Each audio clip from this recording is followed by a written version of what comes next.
हमने पहले पढ़ लिया क्या, कर्तन सुधार विधि, है ना। और उसके बाद अब दूसरा जो है वो क्या पढ़ना है हमें, विकिरण।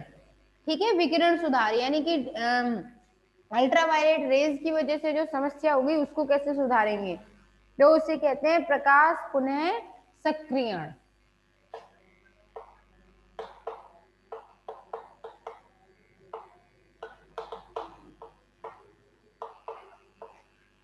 प्रकाश पुनः सक्रियण में होता क्या है, अल्ट्रावायलेट यानी कि पराबैंगनी किरणों की वजह से जब डीएनए में कोई समस्या खड़ी हो जाए या डीएनए क्षतिग्रस्त हो जाए तो उसमें क्या होता है, विजिबल लाइट यानी कि दृश्य प्रकाश की उपस्थिति में क्रियाशील होकर द्विलकों को एकलकों में परिवर्तित कर देता है। द्विलक मतलब डायमर, है ना, जहां डबल है उसे क्या कहेंगे, एकलक में, और मरम्मत का काम शुरू कर देते हैं। ठीक है, विकिरणों के द्वारा क्षतिग्रस्त कोशिकाओं में डीएनए की क्षतिपूर्ति के लिए ये एक बेटर मेथड है। इससे रिलेटेड क्वेश्चन भी नेट में आ चुका है। ठीक है, CSIR नेट जो है वो सबसे ज्यादा यही करवाती है क्या, उसमें ज्यादा वेटेज आता है या तो इकोलॉजी का, वो आती है आपके थर्ड ईयर में पढ़ोगे आप, और ज्यादातर आता है माइक्रोबायोलॉजी का। ठीक है, वो आप फर्स्ट ईयर में कोशिका विज्ञान पढ़ लिया और उसके बाद सेकेंड ईयर की ये जो बुक है आणविक जीव विज्ञान वाली, उसको तो आप अच्छे से ध्यान से पढ़ लो, ये आगे तक काम आएगी कहीं भी, हर कंपटीशन में। अभी पढ़ना आपके लिए मुश्किल नहीं है। ठीक है, तब तक ये मत सोचना कि तब याद नहीं रहेगा, अभी ध्यान से पढ़ोगे तो याद रहेगा। ये बताओ, क से लेके ज्ञ तक ये याद नहीं है कि सीरीज क्या थी, पर ये तो याद है लिखते कैसे, वरना लिखे पढ़े कैसे होते, क्यों, तो उस टाइम पढ़ा था वही तो याद है, इसलिए याद रहता है, ABCD सब याद रहती है, तो ये भी याद रहेगा। ठीक है, अच्छा, प्रकाश पुनः सक्रियण में है क्या, एक बात याद रखना, अल्ट्रावायलेट रेज की वजह से डीएनए खराब हो गया तो क्या कर देना है, डायमर को मोनोमर में कन्वर्ट कर देना है, बस इतनी सी बात है। ठीक, देखो इसका तरीका क्या है, ये डीएनए है, ठीक है, इस पर क्या हो गया, अल्ट्रावायलेट रेज, पराबैंगनी किरणें आ गई, तो ये डीएनए जो है वो क्षतिग्रस्त हो गया। क्षतिग्रस्त में इसमें होगा क्या जनरली, जैसे कि यहाँ 1 2 3 4 है ना, तो यहाँ 5 आ गए, एक के सामने 2 आ गए, है ना, तो ऐसी कंडीशन यहाँ भी हो गई, यानी कि क्या हो गया, अतिरिक्त बन गया। ठीक है जी, अब अतिरिक्त बनने का मतलब क्या हो जाएगा, इसको क्या करना पड़ेगा आपको, यहाँ विजिबल लाइट, यहाँ क्या हो गया, ये क्षतिग्रस्त हो गया। ठीक है, अब क्षतिग्रस्त को क्या करना पड़ेगा आपको, विजिबल लाइट का मतलब होता है आपको इसमें दृश्य प्रकाश डालना पड़ेगा, और दृश्य प्रकाश डालने के साथ साथ क्या करना पड़ेगा, डाइमर यानी कि जो क्या है, द्विलक है ना, डाइमर यानी ये जो 2 है एक्स्ट्रा, इसको क्या करना पड़ेगा आपको, एकलक में, यानी एक ही रहेगा इन दोनों में से, एक को आपको हटाना पड़ेगा, है ना, तो ये हो जाएगा डाइमर, किसमें बदलेगा, मोनोमर में। ठीक है, और डाइमर जब मोनोमर में बदलेगा तो फिर उसमें आगे क्या होगा कि डाइमर मोनोमर में बदलेगा, और फिर ये जो डीएनए है उसके बाद नया वाला अनुक्रम यहाँ लगा दिया जाएगा जो हट गया वो। ठीक है, और जो उसकी जगह पर, मतलब अगर ज्यादा है तो कम किया जाएगा, है कि नहीं, तो नया तो कुछ लगाना नहीं है, बल्कि लाइगेज लगा के टूटे हुए टुकड़े से जोड़ दे, टूटे हुए टुकड़े को तो हटा दिया जो खराब है, बाकी डीएनए को जोड़ दिया। ठीक है, तो कुल मिला के ये याद रखना, विजिबल लाइट की उपस्थिति में क्या करते हैं, डाइमर को मोनोमर में बदल देते हैं। विकिरणों के द्वारा क्षतिग्रस्त कोशिका में डीएनए की क्षतिपूर्ति ऐसे ही होती है। विलक से क्या बना, एकलक, ओहो, विलक से एकलक बना, और एकलक बनने के बाद ये क्या हो गई, इसकी मरम्मत पूर्ण हो गई। ठीक है, आगे बात समझिए, कर्तन सुधार में क्या है, डीएनए है, ये कहीं डबल हो गया, ज्यादा हो गया, है ना, तो इसको क्या, इसको ऐसे लेते हैं, तो इसको क्या किया, कहीं ऐसे ये कट गया, ऐसे कटा हुआ रह गया या मिसमैच हो गया, तो इसमें फिर क्या करते हैं, पहले न्यूक्लियस लगाना, न्यूक्लियस के बाद पहचानेंगे, ठीक है, यहाँ मैंने लिख दिया है न्यूक्लियस आ गया। न्यूक्लियस के बाद फिर क्या होगा, इसके खराब वाले हिस्से को हटा दिया और नए वाले को इसमें लगा दिया, यानी कि अब इसमें क्या लगाया हमने, डीएनए पॉलीमरेज। और डीएनए पॉलीमरेज के बाद फिर क्या किया, सॉरी, फिर ये जो डीएनए का टुकड़ा टूटा हुआ था इसको ऐसे समझो,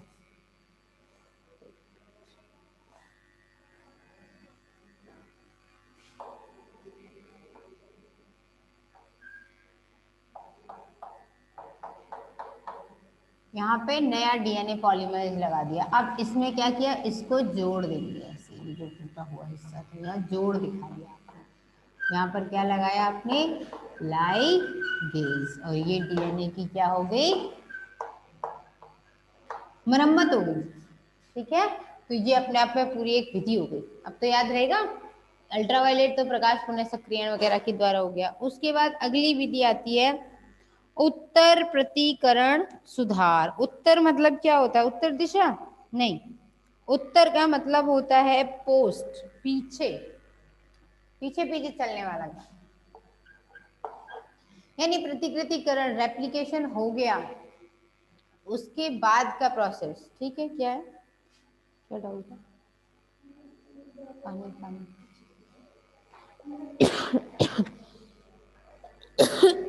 ये मैं पढ़ा दूंगी आप लोगों को, ठीक है, ठीक है।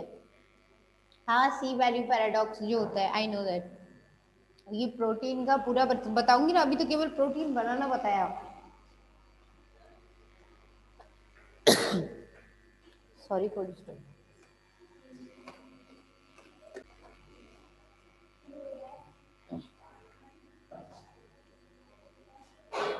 ले है, ठीक है। तो हाँ ठीक है, आपको जो ये है ना question, C value and C value और पैराडॉक्स के बारे में लेक्चर फर्स्ट एंड में बता देना, ठीक है।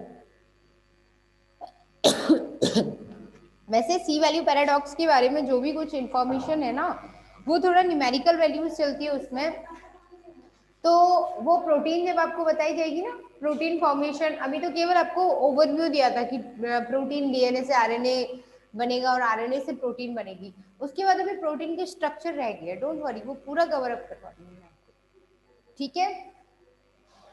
उसके बाद अगला है, अभी एक बार पहले डीएनए रिपेयर पढ़ लेते हैं, ठीक है, फिर कंफर्म करेंगे इसको। पोस्ट रेप्लिकेशन रिपेयर का मतलब है डीएनए पॉलीमरेज फर्स्ट जो था ना, उससे रिलेटेड होता है। प्रतिकृतिकरण के टाइम पे वो होता है, और फिर वो क्या करता है, एक तो उसका काम क्या है, डीएनए में से आरएनए पॉलीमरेज को हटाना, आरएनए प्राइमर को हटाना, और दूसरा उसका काम क्या है, दूसरा उसका काम है डीएनए की मरम्मत करना, ठीक है। तो ये है उत्तर मतलब बाद में, ये याद रख लेना, उत्तर प्रतिकृतिकरण,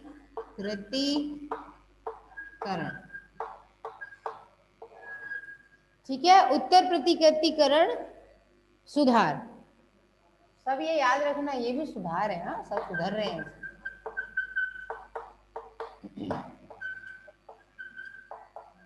ये ठीक है।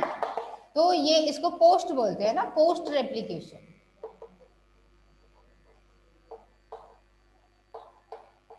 Post replication repair. तो ये किसके प्रेजेंस में होगा, इसका कोई बहुत ज्यादा सबसे ज्यादा ये यूज होता है और यही पूछा जाता है आप लोगों से, ठीक है, नेट में यही पूछा ही जाता है कि डाइमर से मोनोमर बनेगा या मोनोमर से डाइमर बनेगा या दो बार डाइमर, इस तरीके से कंफ्यूज कर देते हो, है ना, जहाँ चारों ही आंसर फिर एक जैसे लगने लग जाते हैं, ठीक। तो क्यों, अगर कई बार क्या होता है ना, कुछ लोग ये बोलते हैं तैयारी करते थे हमें याद नहीं रहेगा, अभी तो हम पढ़ रहे हैं, भाई ये याद नहीं भी रहा तो ये तो याद रहेगा, ये मिलेगा कहाँ आंसर, तो वो बुक तो आप कंसल्ट कर सकते हो फिर बाद में। तो पोस्ट रेप्लिकेशन रिपेयर की बात करें तो इसमें क्या है, नॉर्मल सी बात ये है कि ये ज्यादा तो यूज होता नहीं है, बस इसमें डीएनए पॉलीमरेज फर्स्ट है जो रिपेयर कर देता है, डीएनए पॉलीमरेज फर्स्ट, क्योंकि अभी तो डीएनए पॉलीमरेज की फर्स्ट सेकंड थर्ड इन सबको डिटेल में करवाऊंगी मैं आपको, इनका पूरा चार्ट बनेगा कितने काम का है, कौन सा क्या काम करता है, ठीक है। डीएनए पॉलीमरेज फर्स्ट, और इसकी डिस्कवरी जो थी, खोजकर्ता यही लिख लेते हैं ना, खोजकर्ता जो थे इसके कोरनबर्ग थे। क्या नाम था? कोरनबर्ग, ठीक है। और कोरनबर्ग में फिर आगे कुछ बुक्स में आपको कोरनबर्ग फर्स्ट एंड सेकंड ऐसे भी लिखा मिल सकता है, ठीक है। क्योंकि फर्स्ट सेकंड में क्या है, कोरनबर्ग प्रथम द्वितीय इसलिए लिखा होता है क्योंकि उन्होंने, उनके बेटों ने, है ना, पूरी फैमिली इसमें इन्वॉल्व थी डिस्कवरी वगैरह करने में डीएनए की, ठीक है। तो उसके बाद अच्छा कोरन ना आएगा कोरनबर्ग, ठीक है। को पूरा ही लिख देती हूँ, आपको क्लियर हो रहा है या नहीं मुझे नहीं पता कि विजिबल है या नहीं, दैट्स राइट। या फिर कहीं कहीं पर ऐसे लिखा मिलता है कोर्नबर्ग, ठीक है, ये एग्जैक्ट तरीका होगा। उसके बाद चौथा तरीका हम ढूंढते हैं रिपेयर का, ठीक है। रिपेयर का चौथा तरीका क्या है? डीएनए का तात्कालिक सुधार, ऑन स्पॉट, हर काम जल्दी चाहिए, है ना, पेशेंस रहा नहीं अब। तो यह क्षतिग्रस्त डीएनए की सुधार की हर चीज में, डीएनए में भी क्या होना चाहिए, कई बार इतनी जल्दी होती है, कोशिका विभाजन बहुत जल्दी जल्दी होना होता है शरीर के अंदर, तो डीएनए में जो मरम्मत है उसे तुरंत ठीक करना जरूरी है, ठीक है।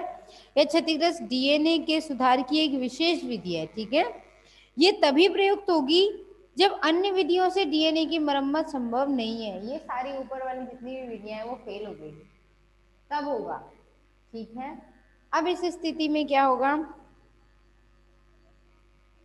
ज्यादातर ये विधि जो है प्रोकैरियोट्स में काम में ली जाती है, ठीक है, क्योंकि प्रोकैरियोट्स में विजिबल लाइट मिले ना मिले, अंधेरे पानी में अगर रह रहा है इकोलाई या कोई बैक्टीरिया, तो उसके पास एकदम से कहाँ से विजिबल लाइट आएगी, वो एक तो उसका डीएनए, एक तो सिंगल सेल, वो वैसे ही अधमरा है, वो डीएनए उसका खराब हो गया, फिर उसे विजिबल लाइट में भागना पड़े तो कहाँ से वो डाइमर और मोनोमर बनाएगा, या डीएनए को कटिंग करेगा, सुधार करेगा, मशीनरी के लिए इतने सारे एंजाइम पहले चाहिए, है ना।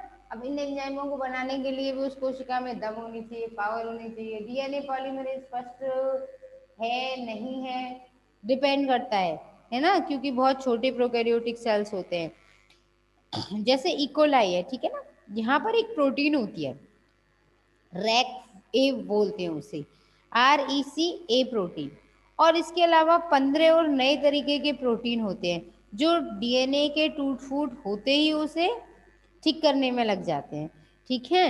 वैसे नॉर्मली रैक ए प्रोटीन सेल्स में होता नहीं है या बहुत कम मात्रा में होता है, लेकिन जब डीएनए अगर रप्चर्ड है या उसमें क्षति है तब ये ज्यादा बन जाता है, इससे पता चलता है, ठीक है।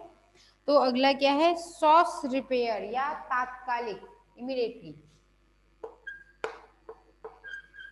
तत्काल में, कहते हैं तत्काल में रिजर्वेशन, आरक्षण चाहिए ट्रेन वगैरह में, तात्कालिक, ठीक, तात्कालिक सुधार,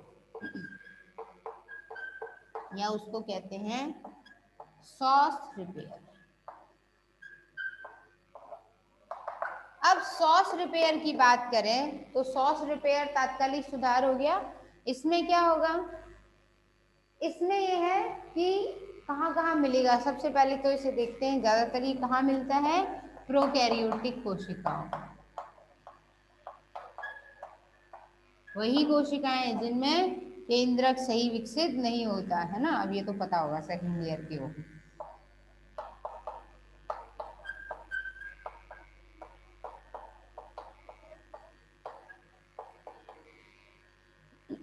ठीक है। प्रोकैरियोटिक कोशिकाओं में मिलेगा। दूसरी चीज इनमें क्या होती है, एक प्रोटीन होती है, ऐसे ही लिखना है इसको, मतलब REC फिर डॉट फिर A, ठीक है, इनके नाम ऐसे ही चलते हैं भाई, ये ध्यान रखना, रैक ए प्रोटीन, और इसके अलावा और 15 नए प्रकार की प्रोटीन, 15 अन्य नए प्रकार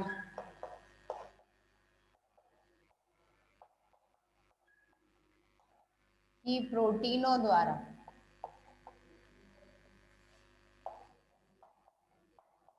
डीएनए मरम्मत। ठीक है, तो डीएनए मरम्मत का ये पूरा काम जो है वो कोशिका के अंदर इस तरीके से होता है। ठीक है, और अब इसका आगे बात करें हम एग्जाम्पल की, तो इसका एग्जाम्पल जो है ये क्या है, ईजी। देखो ईजी लिखा जाता है एग्जाम्पल, क्यों? ईजी मतलब होता है एर्गोटी, एग्जाम्पल एर्गोटिया। ये शब्द लैटिन लैंग्वेज से लिया गया है। जैसे अब तक तो ई एक्स लिखते थे ना, एग्जाम्पल ई एक्स के हिसाब से वो उसकी इंग्लिश में हो गई, लेकिन लैटिन में ई जी मतलब होता है एर्गोटिया। एग्जाम्पल एर्गोटिया का मतलब है लाइक वाइज। ठीक ऐसे ही वो इसलिए लिखा जाता है क्योंकि साइंस में कोई भी चीज लिमिटेड नहीं है ना। अभी इकोलाई में ढूंढा गया है, ठीक है, लेकिन इसका मतलब ये नहीं है कि केवल इकोलाई में ही मिलेगा, और भी बहुतों में मिल सकता है ना। तो एक एग्जाम्पल नहीं है ईजी का मतलब है इसके और भी बहुत सारे एग्जाम्पल्स होंगे, या तो ढूंढे जा चुके हैं हम लिखे नहीं है, या फिर अभी ढूंढने जा रहे हैं। तो यहाँ पर क्या हो जाएगा इजी में ई कोलाई। देखो भाई इकोलाई जब भी लिखते हो ना आप ऐसे ही लिखना, ई कैपिटल डॉट उसके बाद कोलाई में सी ओ एल आई जो लिखोगे, सी स्मॉल लिखोगे, क्योंकि इसका पूरा नाम क्या होता है, एस्चेरिचिया कोलाई। पता है तो ठीक है, नहीं तो मैं एक बार लिख देती हूँ, है ना। एस्चेरिचिया, ये कई बार पूछ लेते हैं ऐसे नॉर्मली कि इसका पूरा नाम एस्चेरिचिया कोलाई या कोली। ठीक है, तो एस्टेरिचिया क्या हो गया, वंश, कोली क्या हो गया, जाति। तो जब वंश और जाति का नाम लिखते हैं तो क्या करते हैं, अलग अलग अंडरलाइन करते हैं। ये नॉमेनक्लेचर का रूल है ना, नामकरण पद्धति में आता है। ठीक, तो अब ये क्या हो गया, एस्टेरिचिया कोलाई की कहानी हो गई। कुल मिला के आपका डीएनए की रिपेयर की जो तरीके हैं ना, ये सब हो गए पूरे।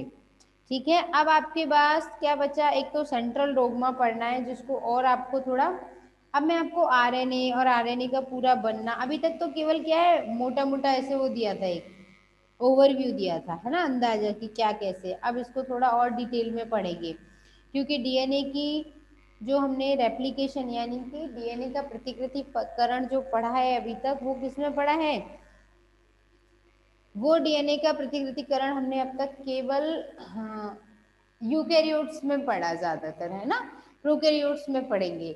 इसके अलावा डीएनए का जो प्रतिकृतिकरण होता है वो एक जगह और मिलता है, कहाँ, जो छोटे मतलब हमारी ही यूकैरियोटिक कोशिकाओं के अंदर कुछ ऑर्गन होते हैं, कुछ ऐसे अंग होते हैं जिनका नाम क्या है, एक तो है माइटोकॉन्ड्रिया और दूसरा है क्लोरोप्लास्ट। ठीक है, हरित लवक। उसके अंदर क्या है कि खुद का डीएनए होता है, और खुद के अंदर की वजह, खुद के डीएनए की वजह से वो क्या कर देता है, कभी कभी अपना खुद का कुछ मात्रा में प्रोटीन बना सकता है। ठीक है, क्लोरोप्लास्ट भी बना सकता है अपने डीएनए से प्रोटीन, और माइटोकॉन्ड्रिया भी बना सकता है, लेकिन बहुत ज्यादा मात्रा में नहीं बनाता है। तो इसलिए उसे हम क्या कहते हैं, सेमी ऑटोनॉमस ऑर्गन, यानी अर्ध स्वायत्त अंग। तो अर्ध स्वायत्त अंग में भी डीएनए का रेप्लिकेशन कैसे होगा वो पढ़ना है, जैसे जैसे हमारे क्लोरोप्लास्ट और माइटोकॉन्ड्रिया में होता है, ठीक वैसे ही क्या होता है,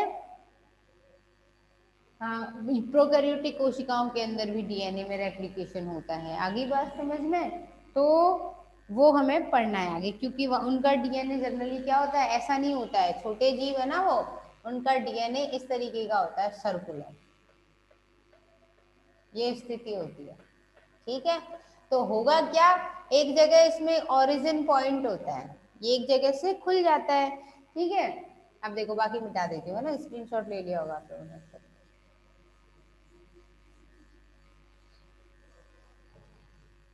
तो ये खुल गया। खुलने के बाद क्या होगा, इसकी स्थिति ऐसे हो जाती है,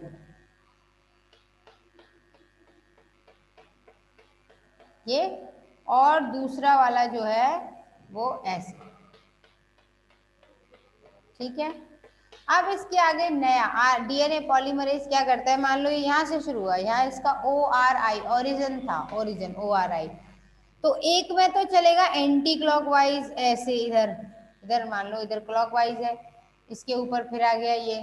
ठीक है, ऐसे बॉन्डिंग होगी। तो एक तो चलेगा इस दिशा में यो, और इधर वाला यहीं से चलेगा लेकिन उल्टी दिशा में, ऐसे इसके सामने इसके सामने इसके सामने, ऐसे उल्टी दिशा में चल रहा है ना। तो फिर क्या हो गया, दोनों बन गए, एक छल्ला ये बनेगा पूरा और एक ये बनेगा, और फिर लास्ट एंड फाइनली क्या होगा, ये यहाँ पूरा हो गया और दूसरा वाला इसमें से ये एक दूसरे से ऐसे निकल जाएंगे। ये तो हम बनाते हैं इसलिए छोटा बड़ा लग रहा है, मेन ये क्या होता है, बिल्कुल जैसे समझ लो एक चूड़ी में दूसरी चूड़ी फंस गई तो वो एक दूसरे से निकल जाएगी जाली जैसी, या जैसे वो पहले मॉस्किटो कॉइल मारने वाली अगरबत्ती आती है लगी अब, तो पहले वो कॉइल आता था ना मॉर्टिन का कॉइल, तो उसमें से छल्ले निकल जाते थे, ठीक ऐसे ही इसमें से एक से दो निकल जाते हैं और दोनों जो है वो डीएनए अलग हो जाते हैं। हम बना रहे हैं इसलिए इतना दूर लगता है कि छोटा है बड़ा है, ठीक है, क्योंकि 2 डायमेंशनल कंडीशन है, 3D में बराबर होता है, ठीक है। अब आगे एक बेटा आप लोग का क्वेश्चन था, ठीक है ना, सी वैल्यू पैराडॉक्स क्या होता है। तो सी वैल्यू पैराडॉक्स में क्या होता है, डीएनए की हैप्लॉइड अमाउंट जो होती है ना उसके बारे में पढ़ते हैं हम, उसे बोलते हैं 1C। देखो डीएनए कितना है पूरी बॉडी के अंदर, ठीक है, उसको देखते हैं। तो 1C, सी मतलब होता है हैप्लॉइड, हैप्लॉइड मतलब अगुणित, अगुणित मात्रा कितनी, एक मिनट टाइम हो गया, ठीक है। तो अगुणित मात्रा कितनी है डीएनए की, उसे देखते हैं सी से। सी वैल्यू का मतलब समझ में आ गया आपको, अगुणित, अगुणित का मतलब जैसे डीएनए ये पेयर में है, सॉरी गुणसूत्र पेयर में है, तो अगर पेयर को आधा किया तो ये क्या हो गया, अगुणित हो गया ना, हैप्लॉइड सेट हो गया। हाँ, तो इसमें आधे आधे में जैसे मान लो 46 में से 23 गुणसूत्रों में टोटल कितना डीएनए है, उसकी मात्रा को सी वैल्यू पैराडॉक्स बोलेंगे, ठीक है। टाइम इज अप, बाद में कल बात करेंगे।